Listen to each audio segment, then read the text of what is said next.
so many of you. We're so excited to do this presentation for you today on two topics that are different in many ways, interconnected in many ways, and generally incredibly beneficial. I have to say for myself, like, I actually worked one-on-one with Kristin last year for body mapping, and it completely changed my playing over the last year. It gave me something really amazing. So, I have to say, we got some love going on up here. Yes, and I've learned so much from Jason's pursuits of psychology. He now has a degree in Performance psychology. Yeah. So, and I'm a licensed body mapping educator, so we're not just making this stuff up. We have some background in our respective subjects. So I'm going to leave the stage and we're going to start with body mapping. Yes. Welcome. So, as just an intro, we're going to do what I call a threshold experience. So, rather than looking at me or being stressed by the day and having your thoughts go through how you didn't practice your part enough or whatever, just come into the moment and notice how you're sitting. Can you do anything to make yourself more comfortable? And if so, go ahead and wiggle and move.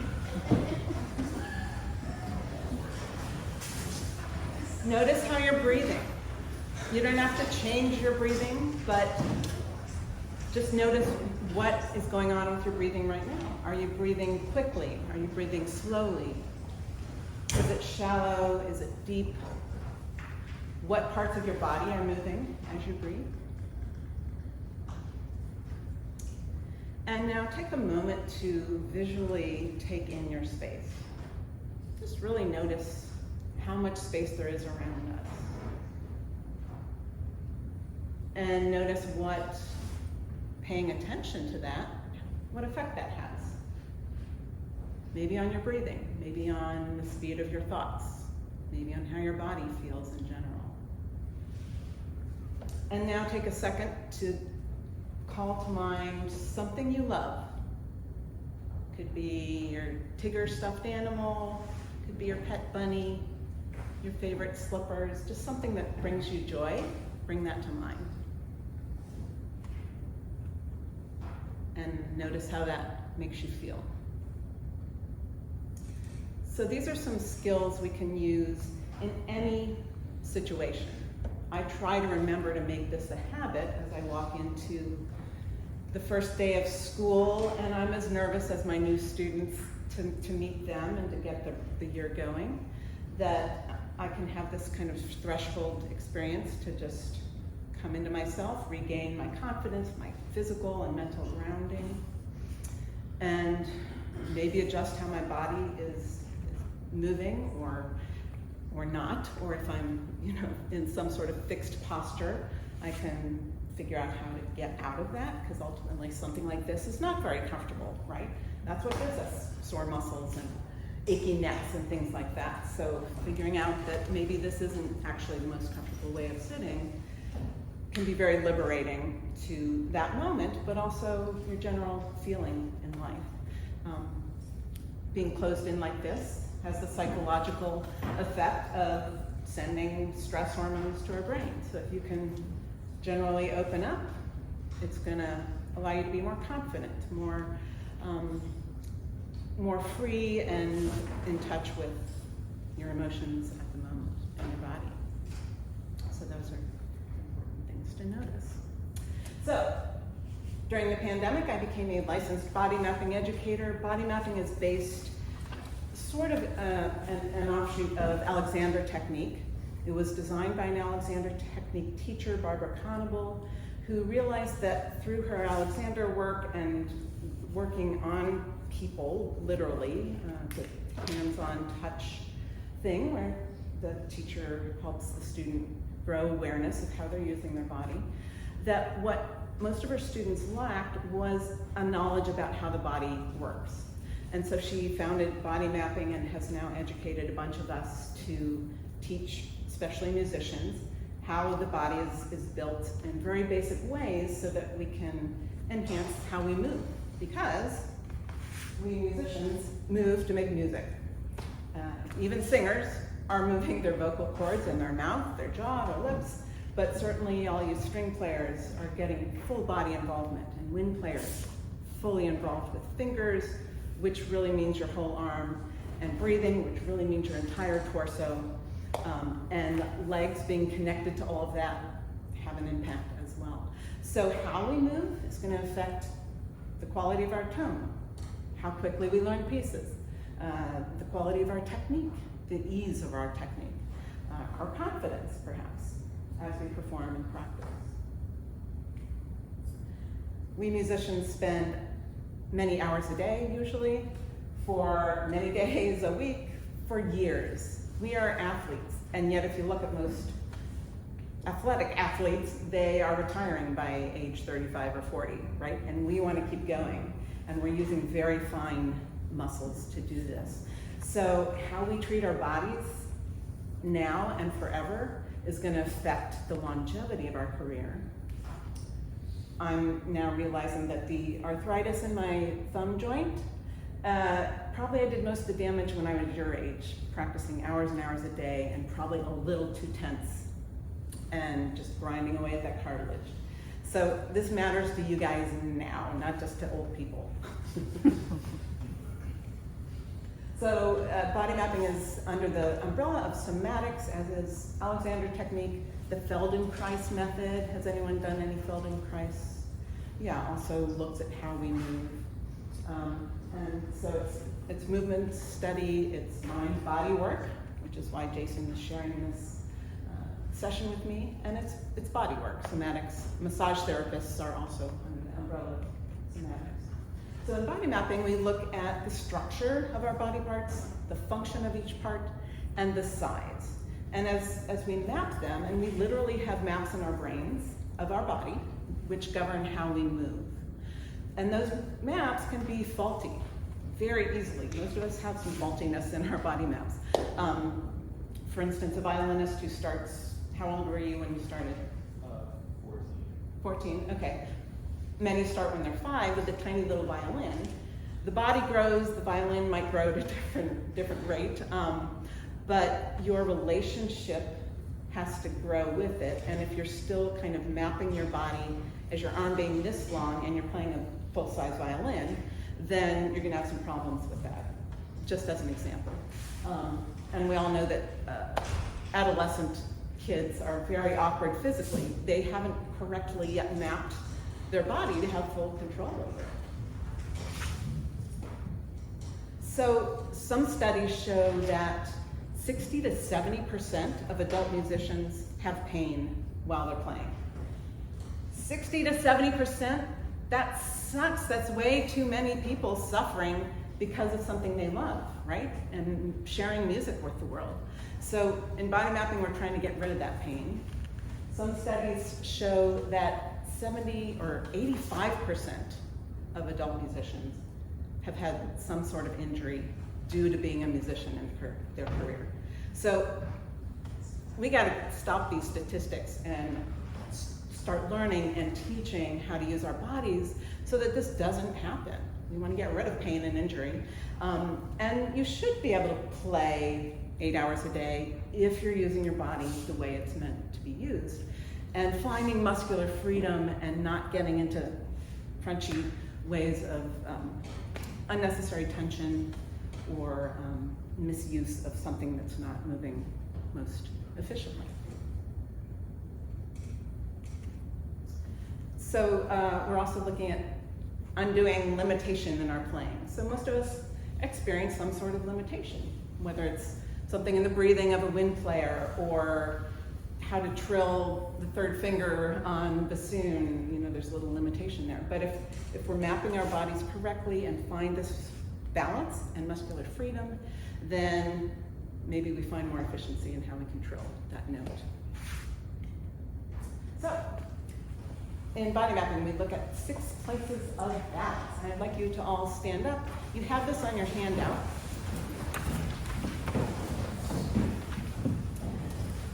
So notice how you're standing. You feel your 2 feet on the floor. Is there equal weight left to right? And front to back in your feet. You want to feel some weight in front of the back of your heel, some weight in the balls of your feet. Okay. So we're looking at 6 places. Does this have a little light? No. Okay. So the top little dot that goes down the middle of your body is, so we're seeking a dynamic balance. Dynamics meaning movement, right? We are always moving. We don't want to find the right position and stay there, right? That is instilling immobility and tension. So allow yourself to have micro movements all the time.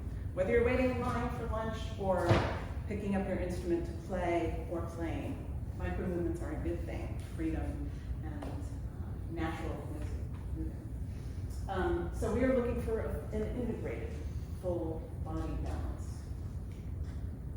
So we're going to look at the spine itself, and we have 24 vertebrae, and so this one is showing the internal part of your spine, so that's central to your body, and that is the weight-bearing portion of your spine. So that's what holds most of your upper body up all day, is this internal behind your belly. That's your lumbar spine in here, behind your belly. This is the spiny part we think we feel as our back, as you have those little ridges along the back of your spine. But that part, it's important to map that as not bearing the weight of your upper body. That part contains your spinal cord and lots of nerve endings. So it's important to map it more internal to your body, what is supporting your body. And then on the side view, you can see all the natural curves.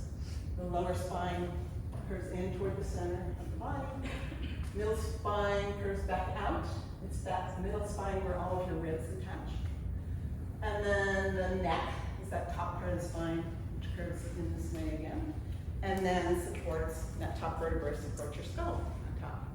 So you want to allow those natural curves. A lot of us had teachers early on say, sit up straight. So we all kind of, and what's wrong with that?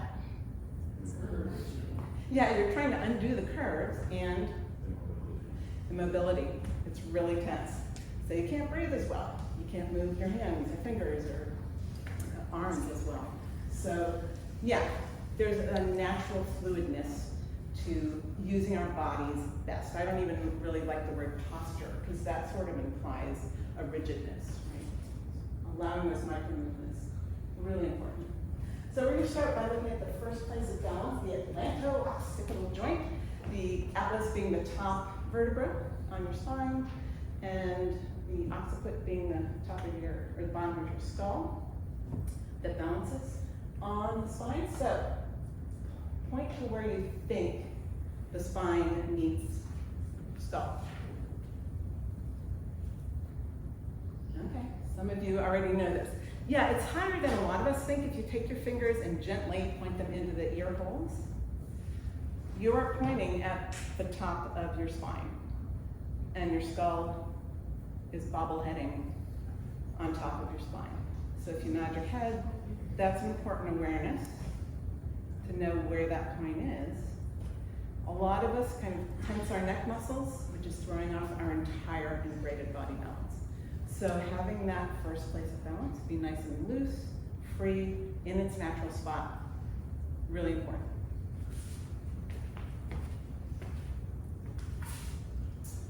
Here from behind is how there are two condyles, little pointy things at the bottom of the occiput of the skull, and they fit into little holes or facets on the atlas. So when you nod your head, it's just kind of rocking.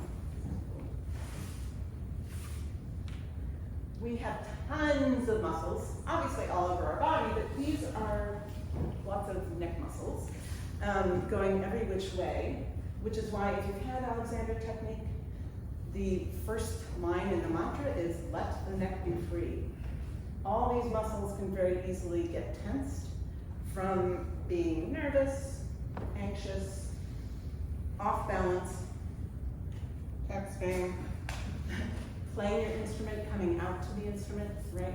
We've all done that at some point. So you want to find your head balance first and integrate the instrument into that balance. And you'll notice all these neck muscles attach to, some of them attach to the collarbone. So if you've got neck muscles tense and they attach to your collarbone, and your collarbone needs to move when you're bowing, you are inhibiting your bow arm by having tense neck muscles. So, how many times have you waited in the Mickey dinner line looking at your phone like this? So the head weighs around 12 pounds, as much as a bowling ball. So if it's in balance, you're not putting any strain on your spine. Again, your spine contains your spinal cord, lots of nerve endings. But if you're straining it all day by putting it off balance, on just 15 degrees, off balance gives that 12-pound weight 27 pounds of gravitational force that you are now straining your entire body with. Or if you're way down here, which we've all done way too often, that 60-degree angle gives you 60 pounds of gravitational weight. So if you're chronically down there, looking at your phone mindlessly and not breathing well, you're really doing some damage to your body. So if you want to look at your phone in the grocery line, use your arm, bring it up here, probably hold it up, and make sure you're breathing well and the rest of your body is balanced.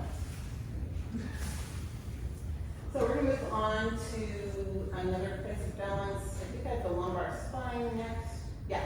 So if you take your fists and find the top of your pelvis and the bottom of your ribs, and then point your fists right in the middle. For me, that's a very short area, because I'm 5'2½". Some of you might have more area there. So you are now pointing into your lumbar spine, the lower spine, that does curve in toward the body, and the front weight-bearing portion of that spine is very much in the center, front to back as well. So again, it's important to not feel like it's this part of your back supporting your weight. It's really internal to your body, and that's what's supporting your weight.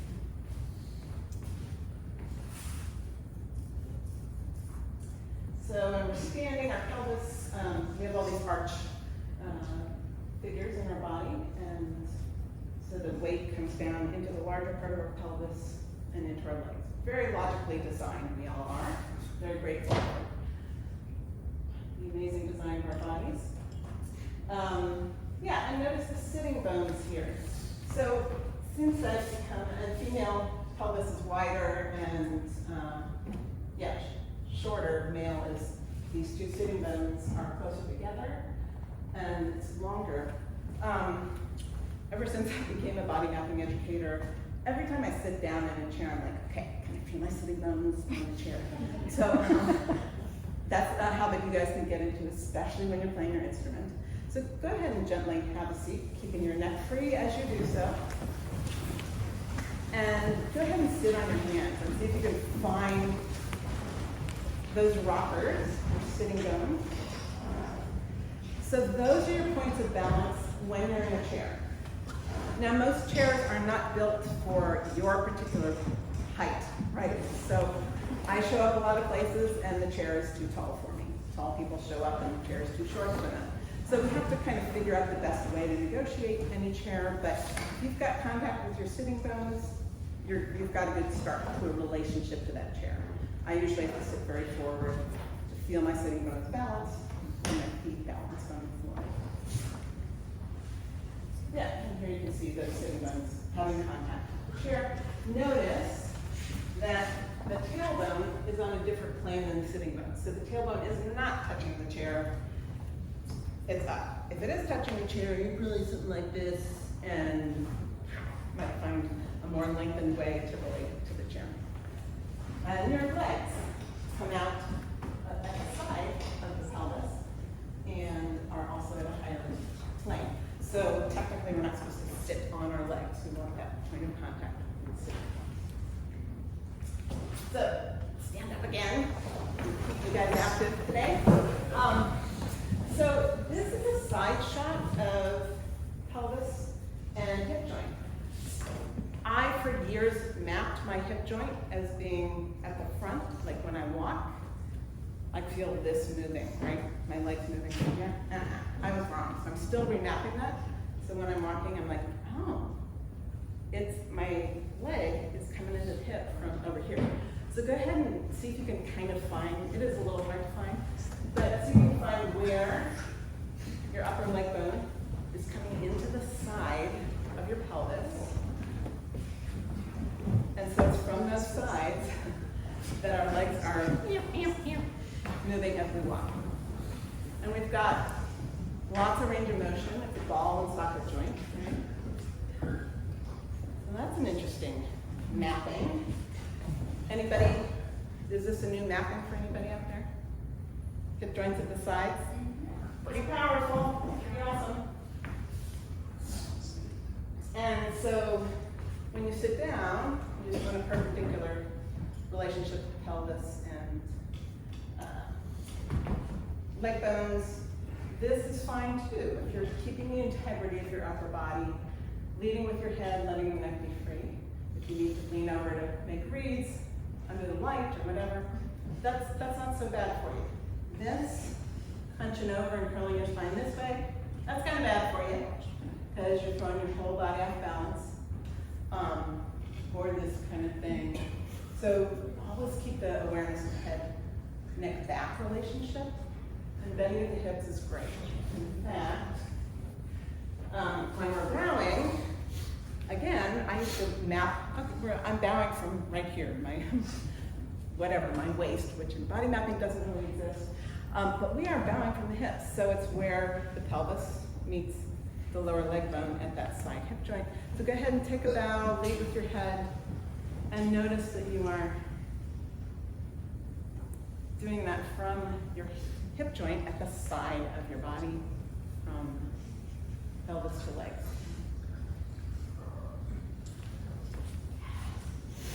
In fact, can anybody touch the floor with the top of your head?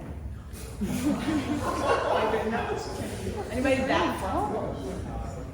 Well, if you could, you would be bending your body in half, because right there, the hip joint is the half midway point for most of us.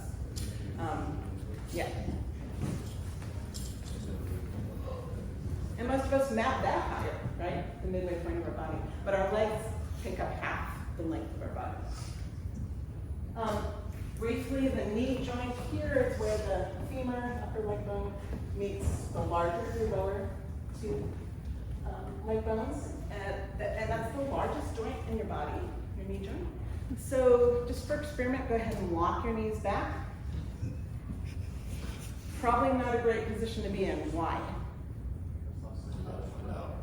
Cuts off circulation. What else?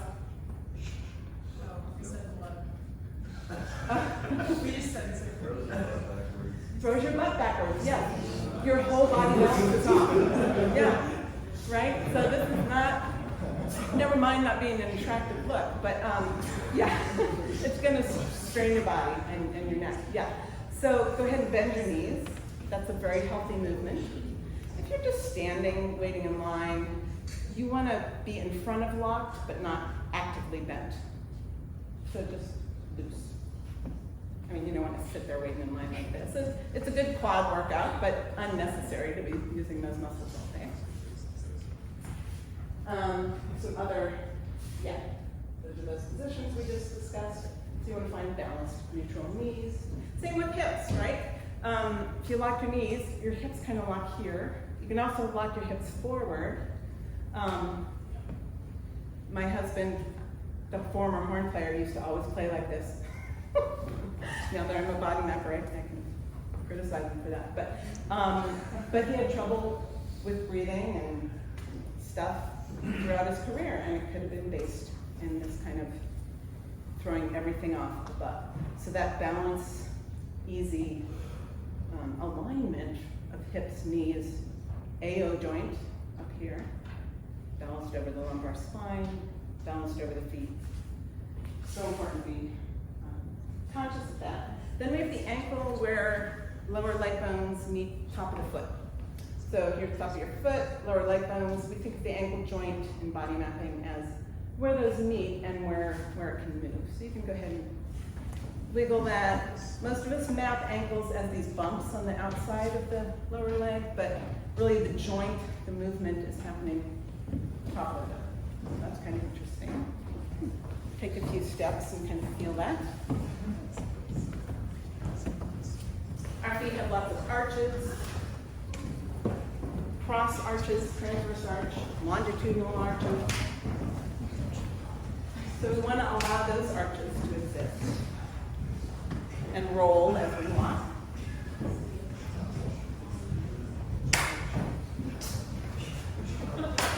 I hope you're catching this on film, Mary. Look like a bunch of zombies.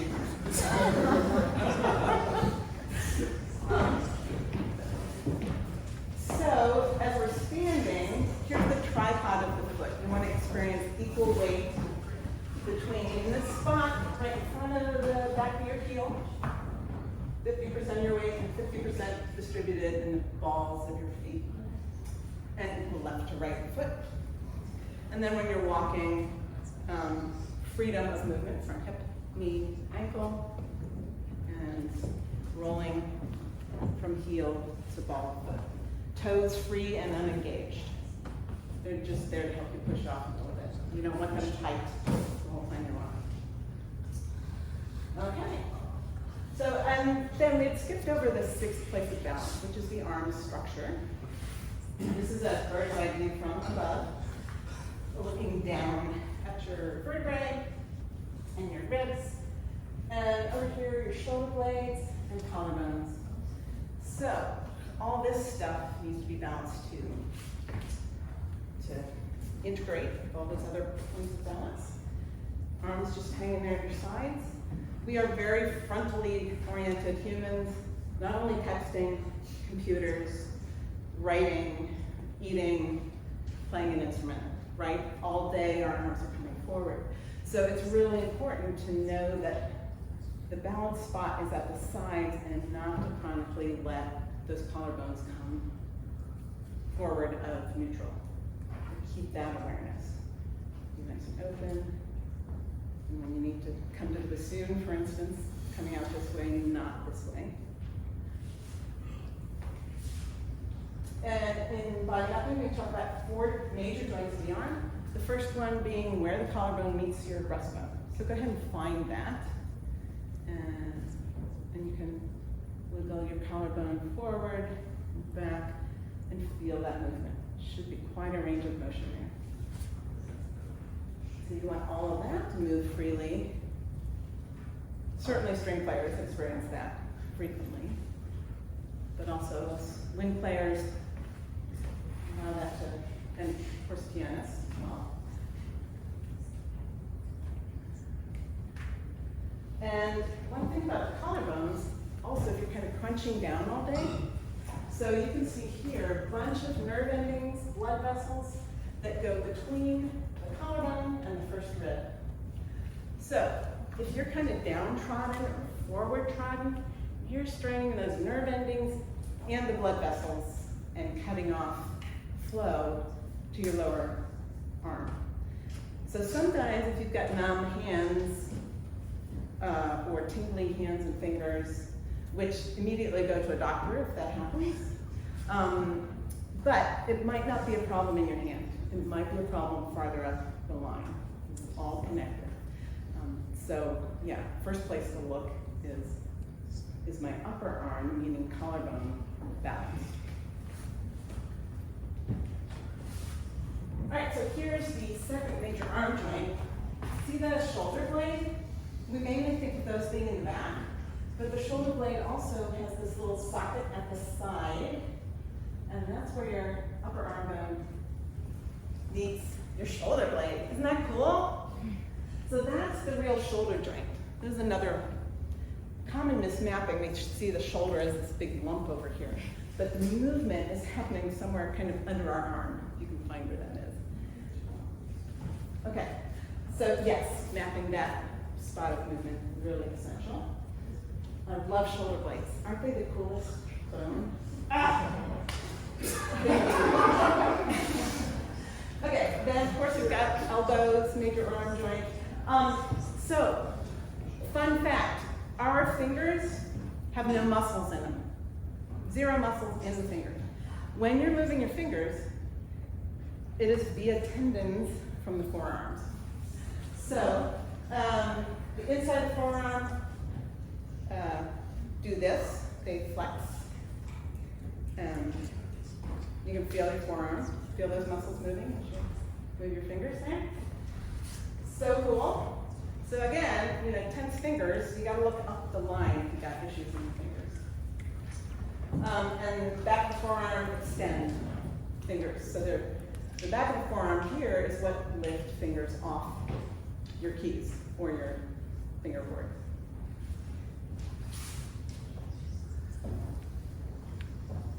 There are 27 bones in each hand.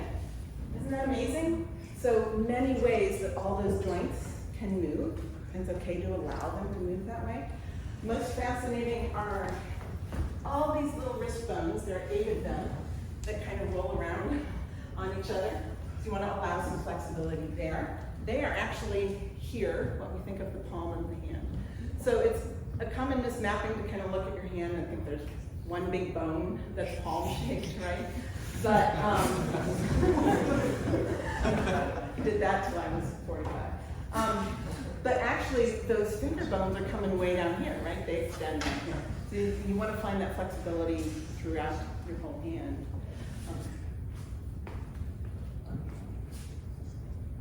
Yeah, those are some hand muscles. There are muscles in the hand that mainly do this. But notice those muscles stop at the fingers. There are no muscles inside the fingers. Okay, we're going to do breathing a little bit. So here are your lungs. Point to where your lungs are, top and bottom. Yeah, so many of us mismap that as breathe into the belly, our lungs are down here. They extend above your collarbone, so find top of your collarbone, that's the top of your lungs, and they go no lower than the bottom rib. They are up above your bottom rib. So find your bottom rib. Yeah, right? Big guy here, his lungs extend this big. So is that shorter than anybody thought? Okay, yeah, and air is where the lungs go. We do not breathe into our bellies. So yoga teachers of the world, I know you're great, but don't say that anymore, because we are not breathing into our bellies. Our bellies need to move when we breathe into our lungs, yes.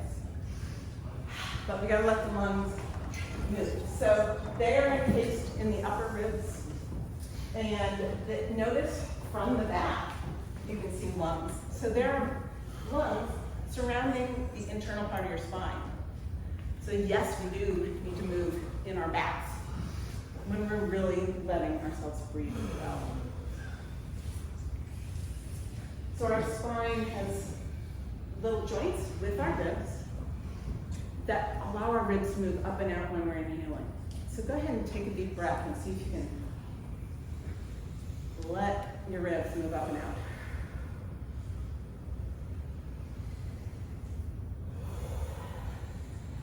And your lungs are up here, so by all means, let your chest move when you're inhaling. There's so much dogma and misinformation given out by band directors largely about breathing, like don't let your shoulders move when you breathe. Your shoulders are right over your ribs, and the ribs have to move because they're where the air is going, inside the lungs. So by all means, let your upper chest move when you're breathing. And so not only do the ribs have joints with the spine, but this stuff right here is cartilage. So what connects the lower ribs to the sternum is stretchy cartilage. So that can expand too. The one on the right side as you're breathing. Here's the diaphragm. Point to where you think your diaphragm is. Okay, yeah. With the visual there, a lot of you are getting that right. But again, I think telling a 6th grader to breathe into the diaphragm when they have no clue where that is, and even I can't actually sense it. There aren't really any sensory receptors in the diaphragm. So knowing it's there, and knowing that I need to let my ribs move, my upper torso, when I inhale. And knowing that the diaphragm is domed up inside my ribs, way up here. So find your lower ribs, and then dome your hands on either side above that. Above your lower ribs, that's kind of where your diaphragm is. So if you exhale, your diaphragm's here, then you inhale, it flattens a tiny bit. Go ahead and inhale. Still domed, just not as much. And exhale, and it comes back up. Inhale. So that slight flattening of the diaphragm, what did you notice? It feels good to breathe well, doesn't it? Like your whole torso and everything just moves. So too often, we're constricting that either because someone told us not to move that body part while we're breathing, or just because we're anxious. It's a human reaction to tense the neck, tense the breathing when we're anxious. So being able to consciously notice that, release the abdominal muscles that might be too tight so that the diaphragm can move. So important. Oh, I love this video. Can it play? I don't think I know how to make it play. Sorry. I'll show it to Wins tomorrow in Wins sectional. I've screwed up everything. Anyone know how to make this work?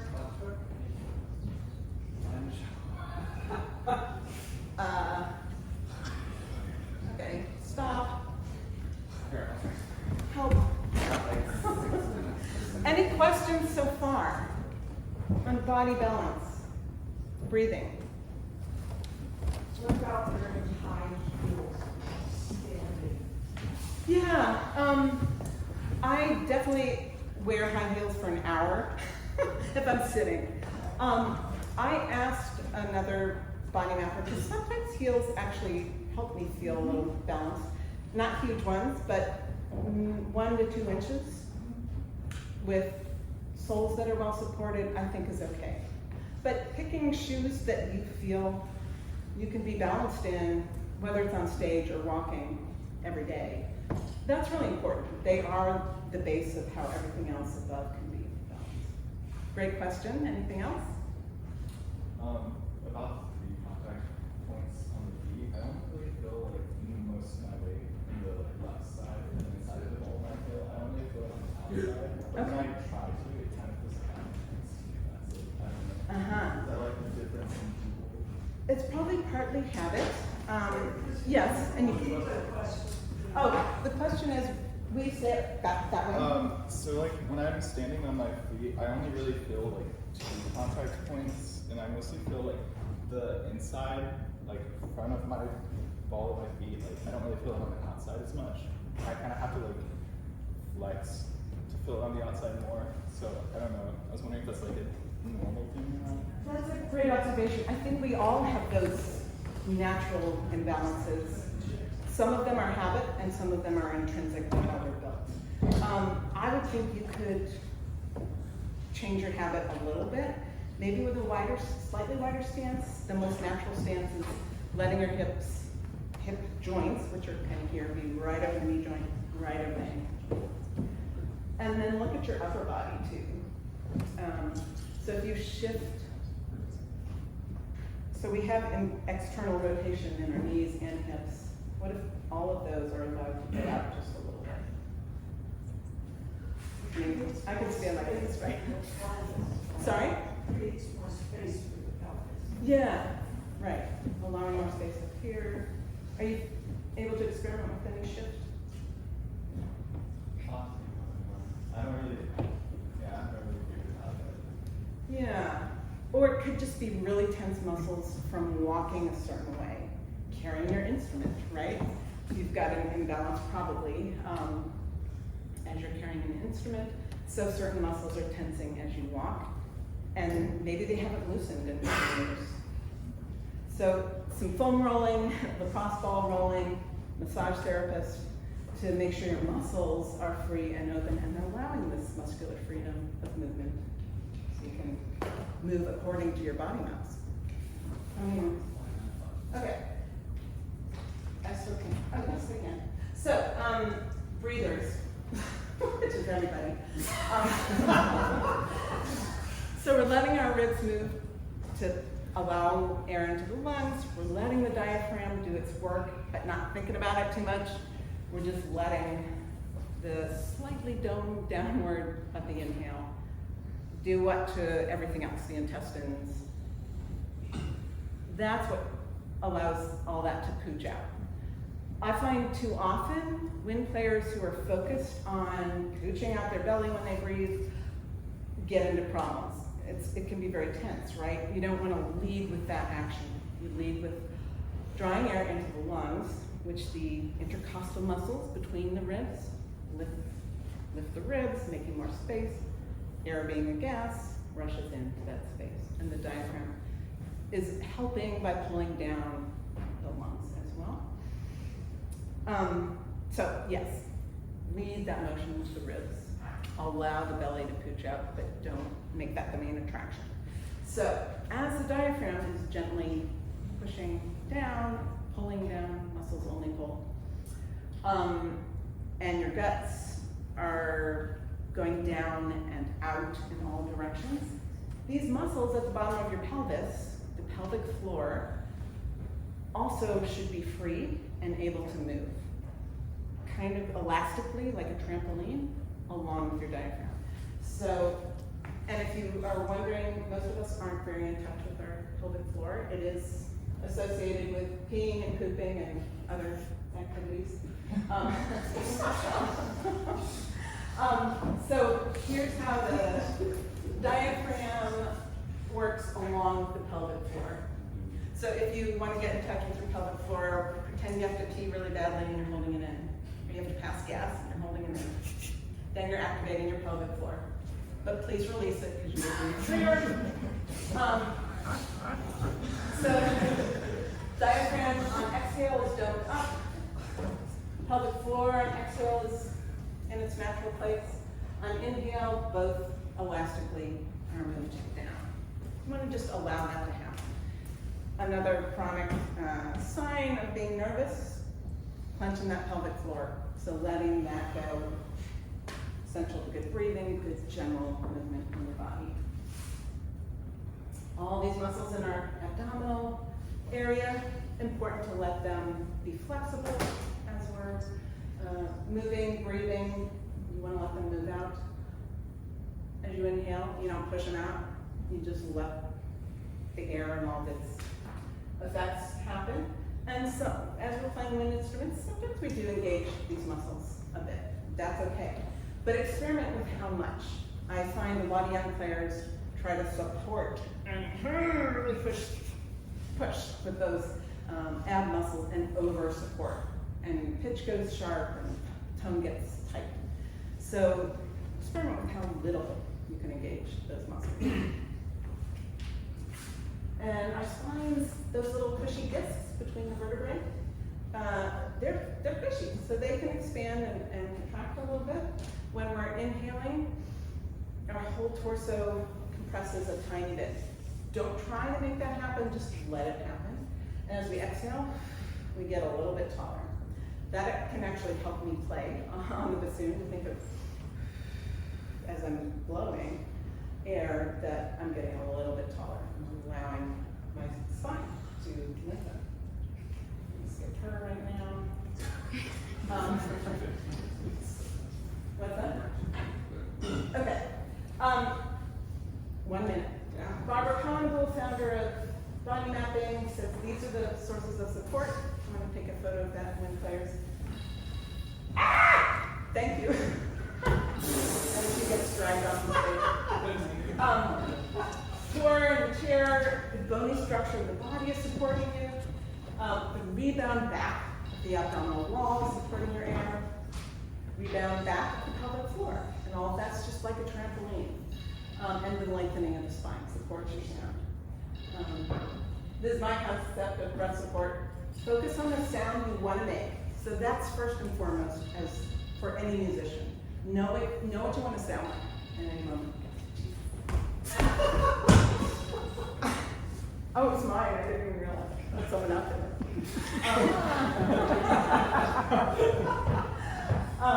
Then on indulation, allow your ribs to move. And imagine each exhalation as a sigh. The more you can just sigh as you play, this for wind and breath, enhance with minimal abdominal muscle engagement. Allow for an internal sense of buoyancy. Nothing is pushing too hard or rock hard. It's all elastic, bouncy. And easeful, natural breathing while focusing on the sound you want to make. That's the simplest way to put it. Really, everything I've talked about today is getting back to what's natural and how we're designed to function most efficiently. I'm not creating or telling any new method. It's just a matter of, babies are born breathing really well, and then we screw ourselves up in lots of different ways. So just finding how to rebalance, how to breathe with awareness and natural techniques. It's not even a technique. It's getting out of the way of yourself. Yeah. Any questions? So there are a lot of reasons of like breathing through your nose and your mouth. Are you going to get into that? Only briefly, but Well, the nose does filter the air more than the mouth does, so you're probably, the air that makes it to your lungs is fresher and more healthy. I'm going to let you answer the rest of that and more body stuff. If you're like in a performance and you feel a certain part of your body tense, what's your process there? Are you like just remapping that part of the body, or like just, how do you release that? As best you can, noticing it as the first step and releasing that body part, but also looking at the whole body. Like maybe if my neck is tense, it's not my neck's fault, right? Maybe I need to rebalance something lower to help that part. So kind of a full body awareness. Yes. Actually, just related to that, I think, would you mind sharing, one of the things that was interesting for me is like what working with a body mapper looks like. Like if someone were to contact a body mapper and say, hey, I feel some imbalance, I need some help. Like, do you beat a lot? Do you just beat once? Like, how does that work? Yeah, as much as anybody needs. So I'm happy to work with anybody here if you want a body mapping lesson, which is what Jason did last year. And he just played a little bit for me, and I told him what I noticed, and we looked at some images that I thought could help him remap his breathing, which seemed to help a lot. So, yeah, like an Alexander teacher, body mappers are usually happy to give private lessons as well. Okay, I'm going to turn it over to Jason.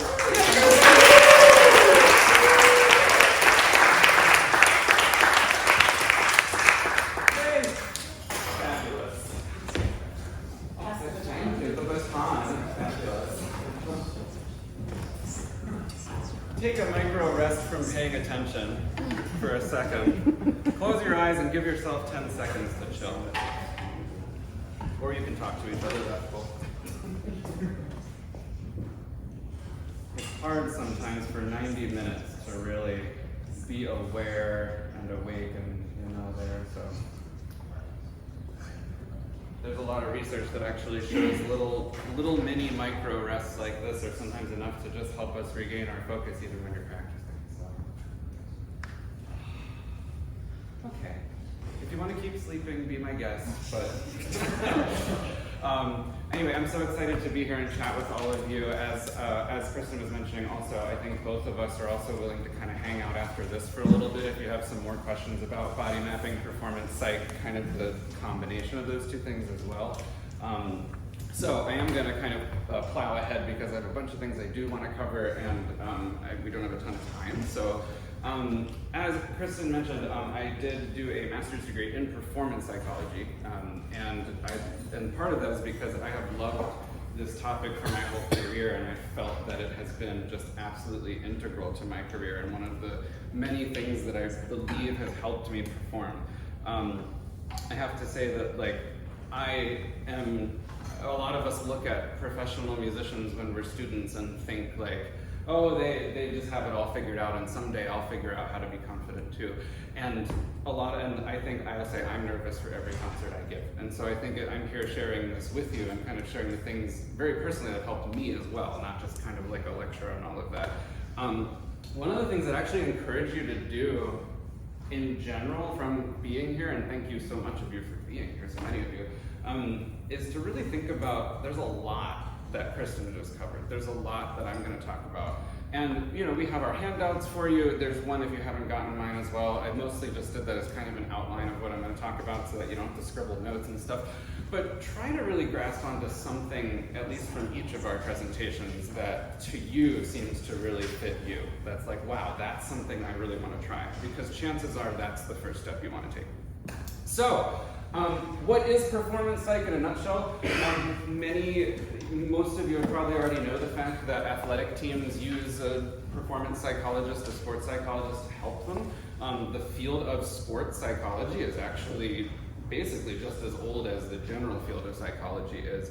And over time, mostly in the last 30, 40 years, did we really start to realize this really helps performing artists as well. And that there's been more of an effort to really reach out to performing artists to help them with this. But it does also encompass like surgeons, business people. There's a lot of things that performance psych is used for. So that's why the term is more often performance psychology now as opposed to just sports psychology. So, the idea behind this, there's a lot of things that can help you perform confidently. And I'm certainly not here to say performance psych is the only thing.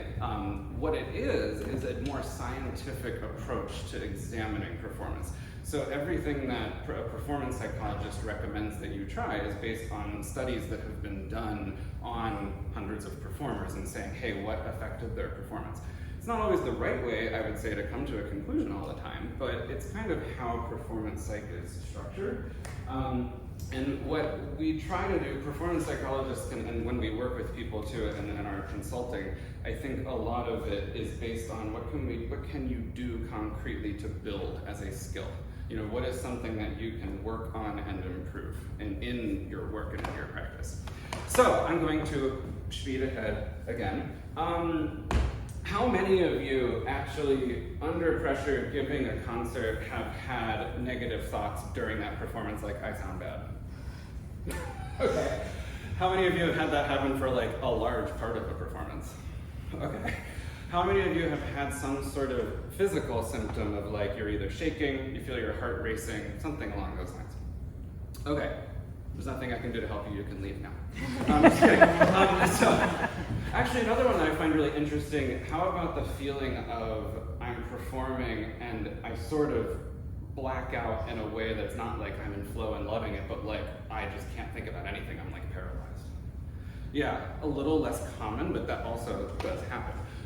So for me, I find I'm more on the spectrum of like, I find myself constantly criticizing myself while I'm playing and noticing all the problems instead of really enjoying performing. So I think the reason I bring this up is that you really want to know yourself when you're thinking about what kinds of mental skills and performance psych you'd want to be developing and strengthening. So think about that for yourself and remember your answers to those questions and what bothers you the most when you're under pressure performing. And I'm going to cover basically 3 of the mental skills that I work with musicians most often on and 3 that I've found most useful for myself. There are many more than that, but hopefully this gives you a little taste.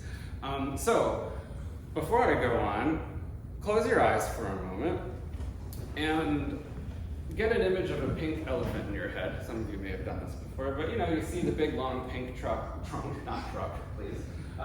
But trunk, you see a big pink elephant, think about what color pink it is, what it looks like.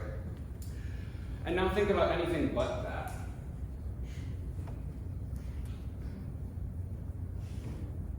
Whatever you want, just not a pink elephant. Okay, you can open your eyes. Did the pink elephant come back in at least once for most of you? Okay, did it look like this? Or was it more cartoon? A lot of people are like, oh, it was the cartoon anime one. So, okay. Or it could have been more AI generated. Okay, fine. AI, great. So, a lot of times when we're thinking like, okay, we have negative thoughts or we have, performance anxiety of any kind, we think we want to squash it. We want to directly be like, don't think this, and it's why a lot of Kristin said in her amazing Bassoon class yesterday, we don't want to give ourselves don't think this, because typically that's a weird wiring in our brain that causes us to often think about it more, and it comes back. So the idea, again, with trying to work on what I'm going to talk about next is our attention, our conscious focus. We are not necessarily just trying to eradicate negativity in our attention, we're trying to replace it. So as we get into this first skill, I like to call it attention redirection. For the performance psychology world, we tend to talk about it more as attentional control. So if you're kind of Googling some of this afterward or looking up some of it, you'd really be looking more at attentional control strategies. They're what you're going to read more about if you see them. So I think let's dive into this. What it is exactly, this is what, at least for me, I've come to define it, is that it is a skill that you can develop, which is that when you're performing, you have the skill to bring your conscious focus to something that we know is going to benefit your performance. So if we're looking at some of the key words in that sentence, conscious, that's the thing that we can control, what you're thinking about, the consciousness that's there. You can't really unconsciously, a lot of what we do with our pelvic floor, for instance, you can consciously do it, but you're probably not thinking about that all the time. So we're doing a lot of things unconsciously a lot of the time. But what we're doing with attentional control and attention redirection is guiding that conscious focus, something that benefits your performance, so you're not constantly choosing to just think about how much you hate yourself or how much you hate your shoes that day or whatever it is. You're choosing something that's going to help you. And then the reason I like to call it redirection is that we're kind of accepting that we're not perfect. So we're accepting that if we're going to work on improving our attentional control, our attentional direction into the music, that we're not perfect. And when we're under pressure, our mind's gonna wander a little bit. I mean, it's very rare to be performing a concert and someone just runs in and screams. I mean, you're gonna notice them screaming, probably. So, if that happens, you realize, okay, well, I have the control to go back in. And that's what we're really talking about here. So the next question that comes from that is, what do you focus on? Most of the time, it can depend on the piece you're playing, but most of the time we want to be focusing in the music. We want to be in the world of what we're performing. So that doesn't have to be the only thing we can potentially choose. It can be something like, who are you performing with? Somebody you're playing with and performing with. It can be the sound that you're hearing out in the hall. But the key is that it's something external. So a lot of times we think, well, my fingers move better if I focus on my finger motion. But generally over time, what we're trying to do is be able to put our attention somewhere that we can actually trust what our fingers are doing. So how many of you have read or heard of The Inner Game of Tennis? Quite a few. Okay, so in a really fast nutshell, the idea that this tennis coach was finding out is that he was telling his tennis students under pressure, in a game, in a match that's like a scored match, they're trying their best. He would tell them, okay, do this with your arm, okay, change the swing like we talked about. And they would focus internally on their swing. And he found pretty much universally they got worse. They weren't able to perform as well. And when he then went to something external, like keep your eye on the ball, they executed the swing without needing to think about it. So that's kind of the idea of what we're talking about here, is you're practicing your swing a lot of the time. You're practicing the minute details of the music and all the things that you want to be able to do naturally when you have your eye on the ball. So, how do we actually develop this skill is really the question. So, this is long and whatever, but the idea behind this is there's many ways to practice this skill. One, if I had more time, I'd do it for you here. But the first step of this is picking your actual focus. So actually, if you have an orchestral excerpt or a solo piece, you have to take the time to ask yourself that question of well, what is the mood of this music? What's the emotion? What is the thing that, in an ideal world, when I'm performing this piece, what would I love to be thinking about if I could choose anything? That's usually the right thing to pick. So for example, if I take the example of clarinetists will know the Capriccio Espagnol clarinet excerpt by Rimsky-Korsakov. My favorite thing to think for that is macho, partially because I am the least macho person if you know me at all. So it really gets me into a totally different world. We won't go farther than that. But I love to just macho, you know, and I play that. And so I've chosen that as what's in my brain when I do this. And then what I like to do in the practice room by yourself is to close your eyes, say, I am performing now, and I'm gonna go macho. And then you open your eyes and you play it. And your goal in that execution run through of whether it's a phrase, whether it's the whole thing, is to bring your attention back as many times as you can to macho. Sometimes you'll play one note and be like, yeah, macho, oh, I sound bad, or whatever it is, you know? And that's okay. We take a second, maybe we try it one more time, maybe we can get 4 notes where we're totally macho. Maybe you need to actually stop it for a moment and do some critical practice. So one of the concrete ways that you can work on this is 1 macho, 1 run through. Please don't do macho everything, it's the worst thing. For every reason. But like, you know, you do 1 in your performance mode, and then you give yourself a minute to work a bit critically. And then, okay, I did my critical work, now I'm gonna do 1 more performance, critical. A little bit of alternating like that. That also is helping you practice the skill of getting into that mindset. It's really the opposite of going on stage, practicing really hard, beating yourself up, and then going on stage and being like, well, now I can enjoy the music. But if you haven't done it at all in the practice room, that skill is weak for you. So this that's why I put at the end of this that we're making it a part of your daily routine. It becomes a part of your preparation of any piece of music. And I tend to do it more and more of the time in my practice as a performance or an audition or whatever gets closer. And it also gives you time to kind of experiment with it and kind of find, I think I've like gotten some of your emotions, Kristin. Just watching it, I'm like, she just did this. So, you know, it gives you time to experiment and try different focuses and try the things that work for you. One of the biggest keys then, I want to sort of sum up with the process of using this skill and developing the skill, is that you do actually want to test it out under pressure. So a lot of us, how many of you, if you have prepped for an audition or you've prepped for a recital, how many of you have done like a mock performance for friends or for teachers or, you know, anybody? A lot, like you prepare by performing, right? I think a lot of us think that the goal of a mock performance is to see where you screw up so you can work on those spots. I think actually, at least one of the biggest goals of a mock performance is to see what you do well and how much are you in the zone. What are the parts of a mock performance where you're like, wow, that felt amazing? And what are the parts, even if you played okay, that you felt really uncomfortable and you weren't in the focus that you want to have? And that information is just as important as any moments that you need to actually work on. Fab, okay.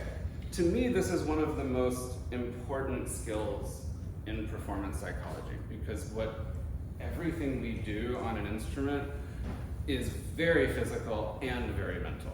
It's both. And we can have imbalances physically, as you all just felt, where my balls and my feet were like, so we discover those, but we also have those imbalances mentally too. So any quick, I mean, I'll have a little extra time at the end for some questions or comments on that, but is there anything that's kind of burning in your head right now before I jump to the next thing? No burning. Cool. You're all tired from standing, now you're just like really relaxed. I love it. Okay, fab, then we'll move on. Surprisingly, this is a skill that actually I would say is quite, I wouldn't say super unusual, but a lot of us don't really take the time to think about before a performance, what does it mean to you? Have any of you ever actually set a goal for a performance? A few. Would anybody be willing to share what that goal was? I said, yeah, please. You may kind of sound overbearing, but just make music. Make music. Make music. Okay. Yeah. Yeah, please. Usually want to entertain people. Like, I don't want people to be bored, so I try to focus on that and like for exactly everything and trying to choose the repertoire that's like for my recitals, for example, I like to include like things that are like I guess rudimentary. Yeah. So like, Awesome. pieces are 8. That's great. So you're entertained, bring, exactly, like bring that music to the audience, make music very similar things. Anybody else different? Yeah, please.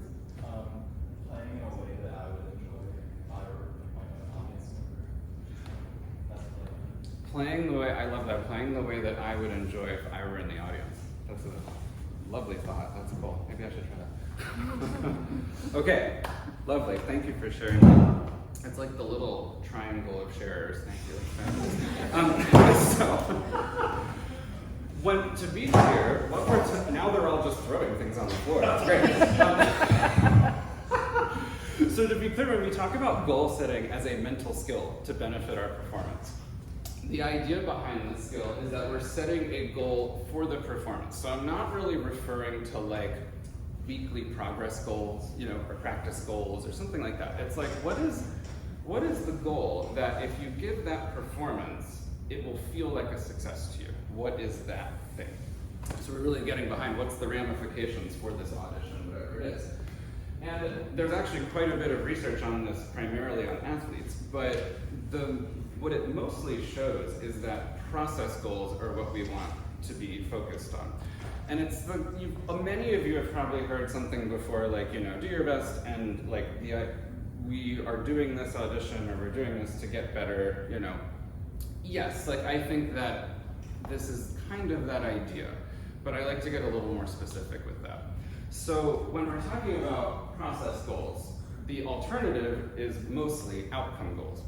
So if I take the example of taking a military band audition, I might have the outcome goal of, well, I wanna win it, I'd like to get the job. I mean, yeah, sure, that's a pretty natural outcome goal to set for yourself. And what a lot of us tend to do is, the most common thing is not to think about this at all, and to kind of be like, I'm not gonna think about that I want the job, I'm just gonna play the best I can. But the approach that I recommend taking is an acceptance of the fact that outcome goals are there, If you take a big audition and you don't do well, or you don't get the outcome, you don't get the, result that you want, you don't advance, you don't win, you're probably gonna feel a little disappointed.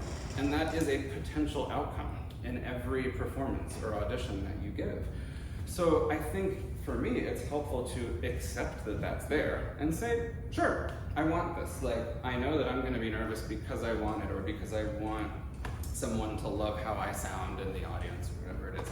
But what I'm really going to put my energy and my time into is my real goal, my process goal for myself.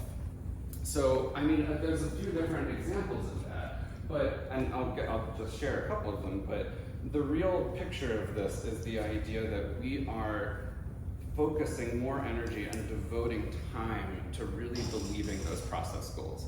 And I think that acceptance of, yes, the outcome goals are there, but the process goals are what are really important, I think is what in the end actually benefits our performance and makes us actually perform better.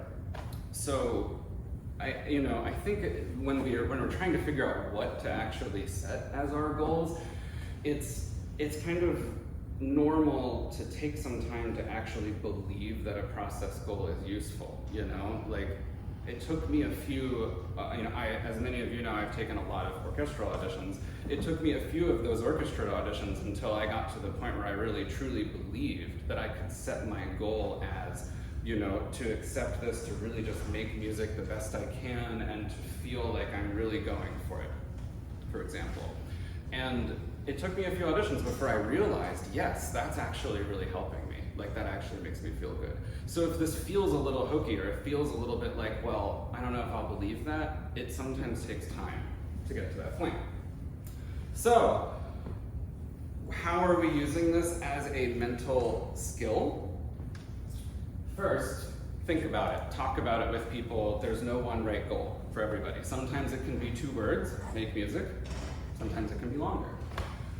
I think when you have a draft, in terms of using this as an actual mental skill in performance psychology, it's not something that you think about once and you say, okay, my goal is this, and then you kind of remember it.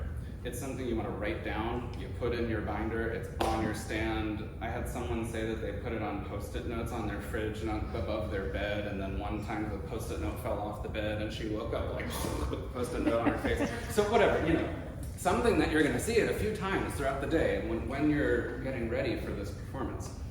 And again, in terms of examples, I think this is where the experimentation part becomes so important. You might be the kind of person that really feels a lot of comfort in something as simple and vague as make music, because that's a wonderful goal, actually.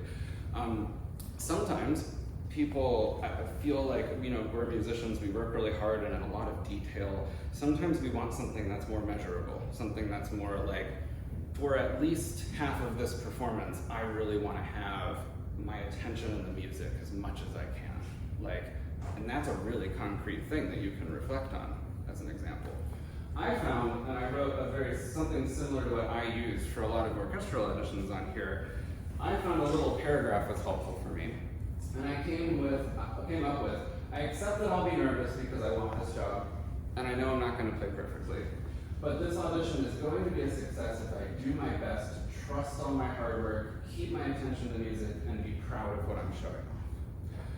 And I liked it because for me, I needed a few reminders that the audition committee was not looking for perfection. It's okay if I make some mistakes. I needed to remind myself of that regularly. And then I needed to remind myself of what am I going to do in that moment when I'm nervous, when I'm feeling off. And I always had this goal helped me remember, trust, and really go for it, and really just get in the music. That was what was really grounding for me, is a little bit of a reminder of the things that for me personally I struggled with. Okay, fabulous. I have all my pages in totally random order, it's great. I'm gonna keep going for the moment, and we can come back as we need to. When's the last time you thought about this? It's been a while? That is because I have brought your attention to something else. You haven't thought about the pink elephant in a while. So see, you can replace it. It's not coming back again now, don't worry. Okay, again, there's many other different skills we can cover, but again, really shifting focus to a completely different side of performance psych. I want to talk about activation for a moment, which is the idea that when we are under stress, when we are under pressure, our bodies are more active. We have more energy. It is a natural thing for that to happen. And it can be both mental activation and physical. We can have more tension, higher heart rate, the physical side of things, just really feeling really uptight. But then there also can be mental activation where your mind is just going wild, you're having trouble focusing. So the idea behind activation management strategies is there's a lot of different exercises, activities, things that you can concretely practice and use for yourself to bring yourself into the zone you want to be in. And I'm going to emphasize that because in the performance psychology literature, there's actually a lot of research that's been done about essentially examining theories of, well, how active do you want to be? How many of you have heard that phrase of you want to be nervous because the nerves help you? A lot of us have a few of us have heard I had lots of teachers tell me that. That's great, the nerves can help you. And this is kind of what that in a more concrete way means, is that if you have activation from a level of 0 to where you are just completely asleep on, and no one could even wake you up if they shook you, to 100 in which you just, I'm gonna murder someone, total out of control. We don't necessarily want to be at 0, to perform and love music and have energy. We perhaps actually want a heightened state of activation. So some of the most well-proven theories of this are essentially that we all have our own individual zone that we do well in. Some of us really want to be really relaxed with maybe only a little bit of excitement. Some of us love performing with lots of excitement. So you want to discover that zone for yourself, and it's fine if it's different from somebody else. But these skills and these exercises are the types of things that generally you can use if you are in that really heightened state and you're trying to bring yourself back down. For 2 seconds, I'll just say that yes, there are also skills that bring us up if you're sleepy, before a practice session and you're falling asleep or something like that. But I'm just not going to take the time to talk about that now because 99.9% of the time we want to go the other way. So, first, overlap with body mapping here. I want to actually do a breathing exercise with all of you. But I think the first thing is really realizing what a relaxed breath is. And when we talk about a diaphragmatic breath, Kristin's right that absolutely most of us tend to be like, oh yeah, band director told me to go relax the belly, you know. So I'm thinking, what position would be best for us to sit in, like if we're like balanced on the sit bones, like in order to really feel that relaxed breath? Because I kind of think sitting is the way to go, unless you can all lay down, but there's too many of you here, so you probably shouldn't do that. Or stand. Okay, you can do either. So at least I'm curious, Kristin, if one of the things you showed me is that if I like kind of had a hand on my chest and a hand on my stomach, I could feel air move into here and I could feel my rib cage sort of naturally expand a little bit, and the belly just relaxedly follows it. So you're not pushing your belly out. Is that kind of a good way to phrase it? Okay. So if you want to do that, to just take a couple of relaxed breaths in that position, make sure you're sitting, as Kristin said, on the sit bones, feeling your body in alignment. Let yourself feel that. And what we're going to do is a breathing exercise that there's actually quite a lot of interesting evidence that shows its efficacy in calming your nervous system. So you're welcome to close your eyes if you want. What I'm going to do is count and breathe through the nose and out the mouth. Let's just do that. We talked about that. One of the questions when Kristin was talking about that is whether or not that's something we must do. I think most people feel the most comfortable doing a breathing exercise that way. The nose filtering thing, you know, here in Texas, you're not going to have a giant spider suddenly jump into your mouth. Especially if you're blowing the air out, at least it'll fly past your mouth. So you can experiment with that though, and if you find, sometimes people like in through nose, out through nose, and that's okay too. So what we're gonna do is I'm gonna count, I'll give you a beat. 3 counts, you wanna think, I'm about halfway full. And by the end of the next 3 counts, you wanna be full, but comfortably full.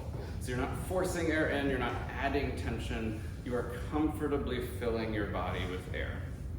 And then 12 counts a slow release. Okay, let's try it. So get in a comfortable position. Let out your air kind of naturally. And then 3 counts in halfway. 2, 3, 3 counts all the way now. And then 12 out slowly. 2, 3, 4, 5, 6, 7, 8, 9, 10, 11, 12. 3 counts in halfway. 3 counts all the way relaxedly. 12 out. 2, 3, 4, 5, 6, 7, 8, 9, 10, 11, 12. Take 1 second just to check in with your body. Are you relaxed, or do you feel that dynamic balance Kristin was talking about? And we'll do 2 more cycles of that. 3 counts in halfway. 3 counts in all the way. And out 12. 2, 3, 4, 5, 6, 7, 8, 9, 10, 11, 12. 3 counts in halfway. 3 all the way. And 12. 2, 3, 4, 5, 6, 7, 8, 9, 10, 11, 12. Just relax. How did that feel? That's lovely. Does anybody feel slightly sleepier, slightly relaxed? Okay, cool. Did anybody feel actually any sort of discomfort doing it? Okay, yeah. Do you mind if I ask how so? Felt abdomen tense up. Similarly to anybody else that said the same thing? Similar. I felt like on my exhale, as we got towards like the last couple of beats, it's really, you kind of have to, you have to control your breath as it's going out to make sure you're not like getting there too early, or you're not going to have the last like couple of beats of like to get it all out. Right, and then, oh yeah, the counting, then sometimes we're not So comfortable when with I that. got there a little bit early, then I felt that similar variety of tension might happen. Yeah.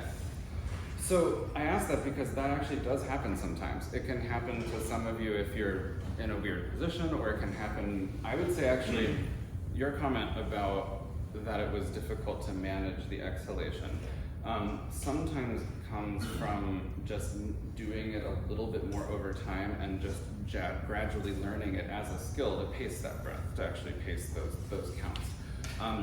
The abdominal tension and the sort of feeling of like that actually made me more tense, or some people feel as they fill all the way, they're actually shrugging their shoulders and getting more tense. So some of that actually I think has an overlap with body mapping in a sense in which you're actually experimenting with what position you're in.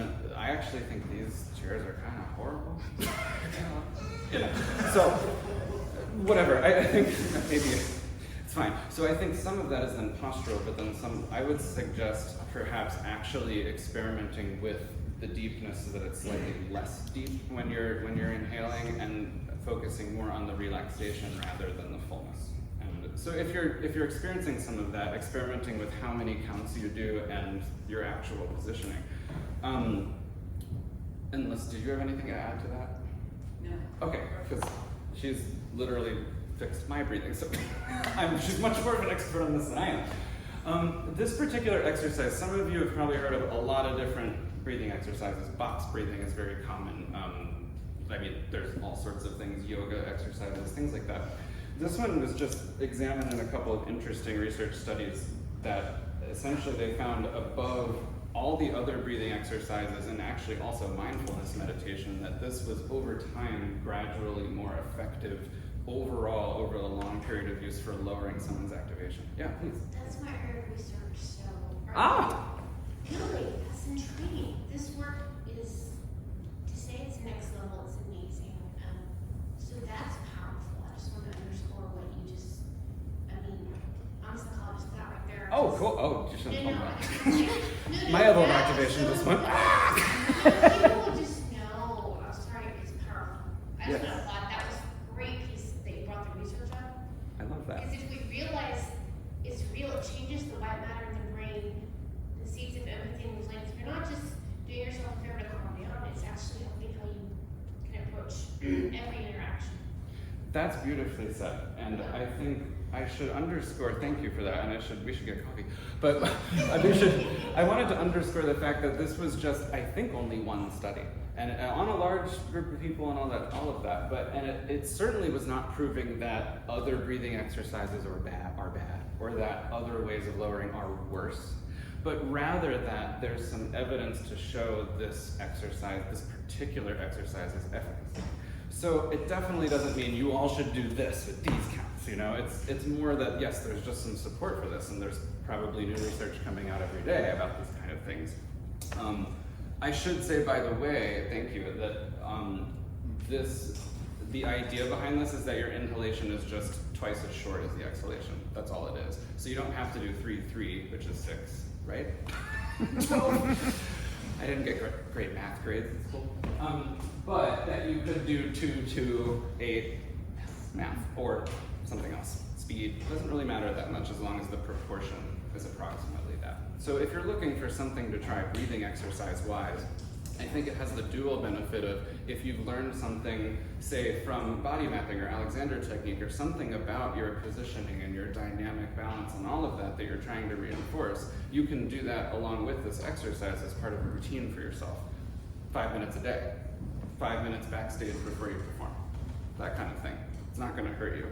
I teach two performance psychology courses at 2 different universities for musicians, and in one of them, one of my students said that he was really nervous driving his car to the Denver airport in a blizzard, because he was totally panicking. Like, he probably should have just pulled over, but instead, what he did was just continue driving to the airport, and he did cyclic sighing, and he said over time it made him so sleepy that then he had to do something else to wake back up, because he was like way too relaxed, he was afraid he was gonna crash the car. So, I think there's some efficacy in that for a lot of people. Okay, so that is one way of managing your activation, especially before a performance and on a daily basis. There's quite a bit more of mind-body connection work, like body mapping, for instance. All of that awareness that you just got from Kristin's presentation, you're aware of these things. this kind of work, like you doing daily work based on what you've done with the body mapper, including that into your practice, having a routine backstage where you check in physically with yourself or on stage. Those are the kinds of things that are establishing, again, a mind-body connection with your level of stress and your level of activation and the tension that you have. So, if you're kind of finding that those things are really effective for you, I think that anything in this mind-body connection work field can be really, really useful. Autogenic training, I'll skip, it's kind of just, again, a more specific level of training for mind-body connection. Have any of you ever done progressive muscle relaxation, which is PMR? It's kind of it's like a guided meditation essentially, but it's relaxing one part of the body at a time. I think it's particularly effective to combine with body mapping, actually. Something you can find a YouTube of it. It's great. We don't quite have a lot of time to talk about some of these other things. I don't know, very good for me putting a comment at the end of that. But yes, beta blockers are a thing. What I will say about them, we could talk more at length, medication-wise, is you have to see a doctor to get them, and you have to realize that they are one small tool in your toolbox if you choose to use them. Not everybody needs beta blockers. Some people, it makes them feel worse. Sometimes it lowers your activation too low. There are other things to do. It's not something that is a necessary thing for everybody. But it's absolutely there. Please, yeah. What are beta blockers? Beta blockers, yes. So if in case you haven't heard of them, thank you. It's a medication that can be prescribed that's actually usually used to treat blood pressure, but at a low dose actually takes away many of the physical symptoms of nerves. It's not a psychiatric medication, although some psychiatrists or doctors will prescribe it if you have anxiety, but it's usually only if you suffer from more of the physical symptoms of anxiety. Many musicians use them, more so than any other performing arts domain generally. So I just want to, thank you for asking that. It's great to clarify for those who haven't heard about it. I just want to, if anybody wants to talk to me more individually about that, I think I have no judgment or anything. I've used them myself. I think I'm happy to kind of answer some questions about that side of managing your activation. As for caffeine, please don't have a quad espresso and then play a concert. Great. Okay, so really quick, I'm just going to say that before a performance, you can use these techniques that you have found that help lower that activation to the zone you want to be. And in daily life practice, we kind of talk about that. A lot of times, I think we forget to realize that we can practice this as a skill while we're performing. So you can actually practice mini releases when you have rests in music. I can't tell you how many people I've seen give a concert and they have 2 bars of rest and they're holding their violin and they're just like, 1, 2, 3, you know. And so I think like if we actually practice the skill, like have a run through of a page of your music in which your conscious focus for that run through is to, in a bar of rest, check in with your body, find your dynamic balance, like you did with the body mapper, and then keep playing. Those things actually very much affect our level of activation while we're performing.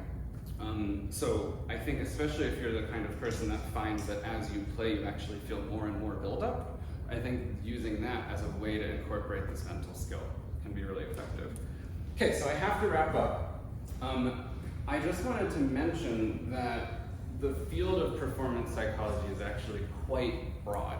And there's a lot of different mental skills and a lot of different ideas that can benefit someone.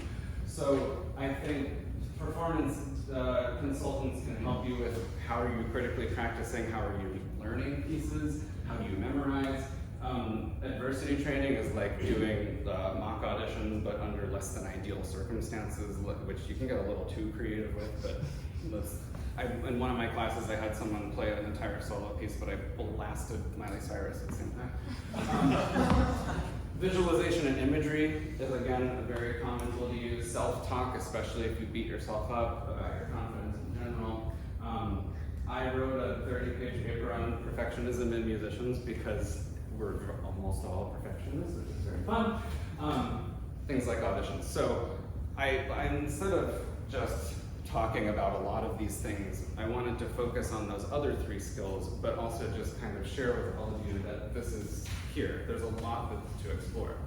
So finally, If you would like to explore more, and this is exciting and interesting to you, a couple of things.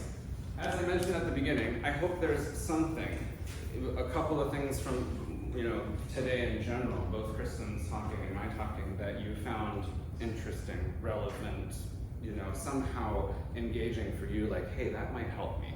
And I would really suggest you explore it more. Read more about it, talk to us about it, get a plan of how you're going to incorporate that thing. And maybe you picked the wrong thing for you and it doesn't end up helping that much. That's okay, because we covered other stuff too. So you can think, what else is there that maybe you want to grasp and try out for yourselves?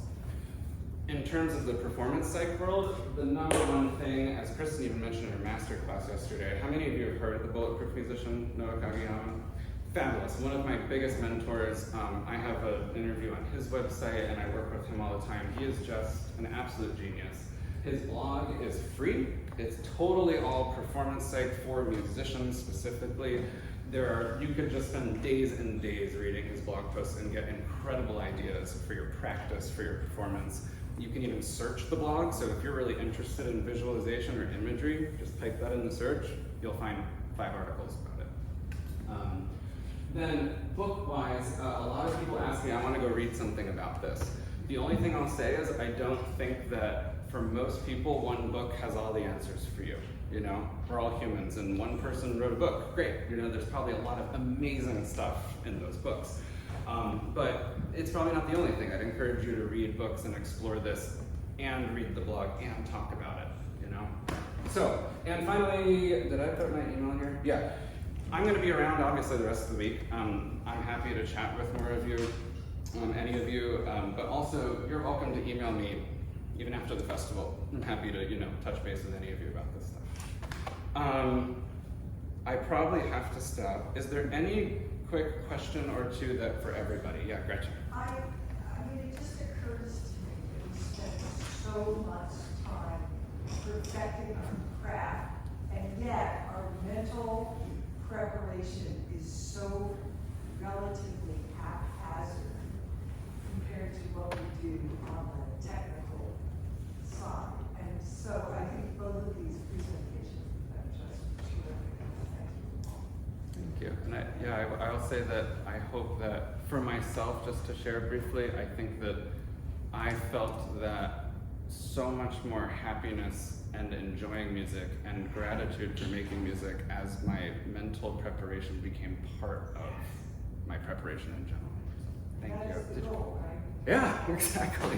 I just wanted to suggest something as a psychologist that I always tell my students. Yeah. The calm app, you always have the commercial where you select it's a leaf that's drooping, it says take 15 seconds for yourself. Yeah. And I do it every morning. I have my kids do it, they have anxiety. And so incorporating 5 or 10 minutes a day, there's no laughing. I could bore you to tears.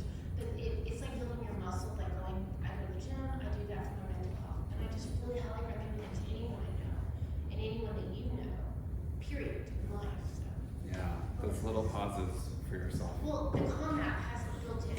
Every morning there's a new one. You just turn it on, and there you go. Oh, there you go. Cool. So you pick the Calm app. How do you Calm app? Yeah, Got it. I subscribe. Yeah, see? Calm and app. Excellent. They have a daily little 5 or 10 minute one, in meditation. And then they have sleep stories, like Matthew McConaughey or whoever you want to read you to sleep at night. And they have naps. So my point is, it's fabulous. I love that. As a clinician, as a counselor, as whatever you want to call me, I recommend it to my family members, I recommend it to all my students. Fabulous. So I'm just saying, when you bring in the mindfulness piece and the breath work, it's like breath work, YouTube. Those things are things that are alive. So I just love to talk about that. So anyway. Thank you for sharing that. It's amazing how much in this field there is to explore. I mean, I could get an entire master's degree in it, and I still look online all the time and see all these things that I've never heard of before. It's amazing. So Calm app, get it. Okay, I want to make sure we wrap up. Let Victor get into the chapel here and everything. I am here and will be happy to chat with any of you more. And please thank Kristin as well for her fabulous presentation.